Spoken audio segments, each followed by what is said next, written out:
I am doctor Muttaraj, consultant bariatric surgeon, Vasavi hospital, Bangalore. So bariatric surgery ಅಂತ ಹೇಳ್ತೀವಿ, ಅದು ಸ್ಥೂಲಕಾಯ surgery. ಅದ್ರ ಬಗ್ಗೆ ಕೆಲವೊಂದು ತಪ್ಪು ಕಲ್ಪನೆಗಳಿವೆ, ಅದ್ರ ಬಗ್ಗೆ ತಿಳ್ಕೊಳ್ಳೋಣ. ತುಂಬ ಪೇಷಂಟ್ ನಮ್ಮ ಹತ್ರ ಬಂದು ಫಸ್ಟು ಏನು ಕೇಳ್ತಾರೆ ಅಂದರೆ, ಯಾರೋ ಒಬ್ಬ ಆ್ಯಕ್ಟರ್ಗೆ ಏನೋ ಹೆಚ್ಚು ಕಮ್ಮಿ ಆಯಿತು, ಅದರಿಂದ ಇದು ಕಾಂಪ್ಲಿಕೇಟೆಡ್ ಸರ್ಜರಿ ಅಂತ ಕೆಲವು ತಪ್ಪು ಕಲ್ಪನೆ ಇದೆ. ಯಾವುದೇ ಒಂದು ಸರ್ಜರಿ ಮಾಡಿಕೊಂಡಾಗ ಕಾಂಪ್ಲಿಕೇಶನ್ ಅಂದರೆ ನಾವು ನಾನಾ ರೀತಿ ನೋಡಬೇಕಾಗ್ತದೆ. ಪೇಷಂಟಿಗೆ ಬೇರೆ ಏನು ಪ್ರಾಬ್ಲಮ್ ಇತ್ತು, ಹಾರ್ಟ್ ಪ್ರಾಬ್ಲಮ್ಮು, ಡಯಾಬಿಟೀಸು, ಇವೆಲ್ಲ ಒಬ್ಬ ಮನುಷ್ಯನಲ್ಲಿ ಒಬಿಸಿಟಿ, ಬೊಜ್ಜಿನ ಅಂಶ ಜಾಸ್ತಿ ಆದಷ್ಟು ಬೇರೆ ಬೇರೆ ಕಾಯಿಲೆ ಇರುತ್ತೆ. ಇಷ್ಟೆಲ್ಲ ಕಾಯಿಲೆಗಳು, ಇಷ್ಟೊಂದು ಬೊಜ್ಜಿರೋರಿಗೆ ಯಾವುದೇ ಸರ್ಜರಿ ಮಾಡಿದ್ರು ಅಷ್ಟೇ ರಿಸ್ಕ್ ಇರುತ್ತೆ.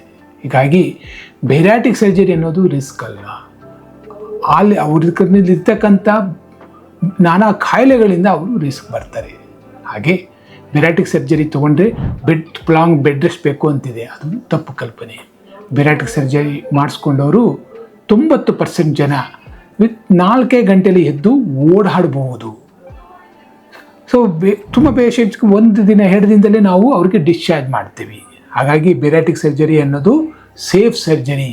ನಿಮಗೆ ಇದ್ರ ಬಗ್ಗೆ ಏನಾದರೂ ತಪ್ಪು ಕಲ್ಪನೆ ಇದ್ದರೆ ಅದನ್ನು ನಿವಾರಿಸ್ಕೊಳ್ಬೇಕು ಅಂದರೆ ದಯವಿಟ್ಟು ನಮ್ಮ ಹಾಸ್ಪಿಟ್ಲಿಗೆ ಬನ್ನಿ. I am doctor Muttaraj, consultant bariatric surgeon, Vasavi hospital, Bangalore.